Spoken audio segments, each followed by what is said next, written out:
Okay, I'm here at the kitchen island again, Christmas tree house right in the middle of Casa de Iannarino.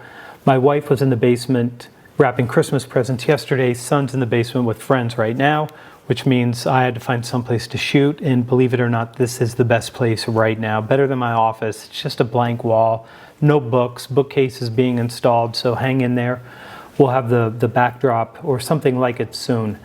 I want to talk about why people fail to reach their number by trying to discount at the end of the year, and I want to explain why it's very difficult for you to do that. And it has nothing to do with the strategy. And listen, end strong. If you need to discount to end strong and that's the right strategy for you, far be it from me to tell you not to do it. So do what you're going to do. But let me explain why it's so difficult. The first thing is, we now live in a world where people buy by consensus. So it's a democratic type of decision making where people get to have their say. They get to decide, is this the right thing to do? Do I like these people? Is this the right time for us to do this? Is this the right amount of money? What impact is it going to have on my team? So there's all these things that get bubbled up when you're looking for consensus like this. And what happens is at the end of the year, you've got, let's call it 3 weeks, 2 weeks. Right now at the time I'm shooting this, you got a couple days.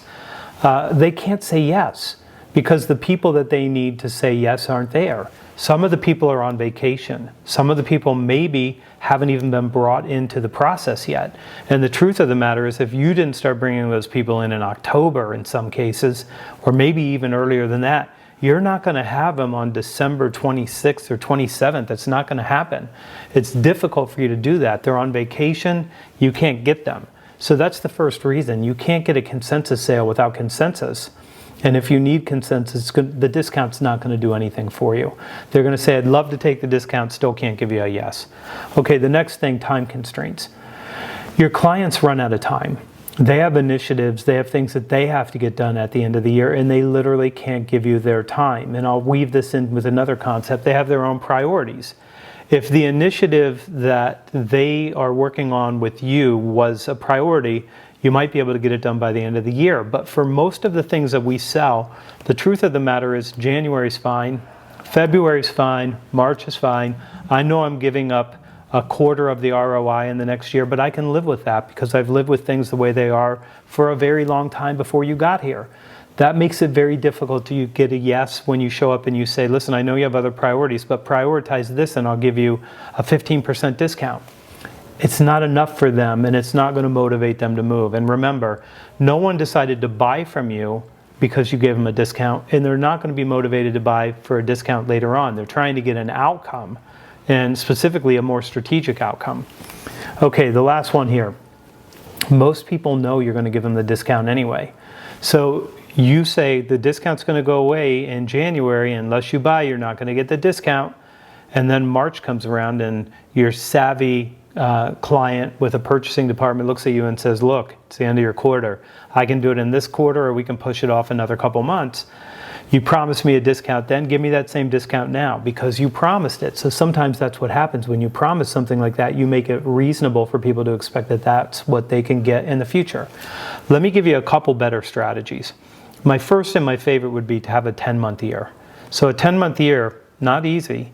You're knocking off 2 months at the end of the year and you're going to say, I'm going to get my quota before I get to the end of October, giving me a 14-month year the next year because I got November and December free, and anything that comes in is a bonus, and the opportunities that I create in those 2 months are going to get piled into the next year. Or you can think of it as a 12-month year if you want a 10-month year in the next year. So here's the way that works. More activity early in the year. More opportunities earlier in the year, closing deals earlier in the year. You try to pull all the results you can forward in time, pull them towards you. I need to move all these deals forward. Giving yourself space and time at the end of the year, also giving you a lot less stress at the end of the year. If you want to be good at this game, I'm going to give you a blurb and a pitch for the Lost Art of Closing. Winning the 10 Commitments That Drive Sales. Okay, so that's the book. You've probably heard of it if you're watching this. It's a series of commitments that we ask clients to make, and when you learn to do this, you control the process. Okay, so that can sound negative to people. Controlling the process means selling the meeting, selling the process to the client, and then having them literally make and keep the commitments that move things forward. So the first commitment is the commitment for time, and then the commitment to explore change, and then the commitment to change. And when you get there, you can ask a simple question like this that will massively improve your forecast. You say, what's the right go live date if you were to do something like this? When would you need to start and why? Ask the question early on. The date that they can commit to then is a better date than the date that you use by putting the end of a quarter in your CRM, so don't do that. Then you're going to ask them to collaborate and build consensus. And if you move that up, then you don't have a big struggle with it later on. So you start bringing people in earlier rather than later. If you talk about money early, if you have them review the solution, if you resolve all their concerns and you move all those things forward in time, you move them towards you, then later on you don't have nearly as much trouble winning deals and getting them across the line. Okay, that's all I've got. You are here with me at Casa de Iannarino in the center of the house. You can hear a dog's feet just running around down here. Don't know what he's doing. But that's all I've got for you, so please hit the like button. If you're not subscribed, subscribe. Share this with someone who needs it, and I'll see you back here tomorrow.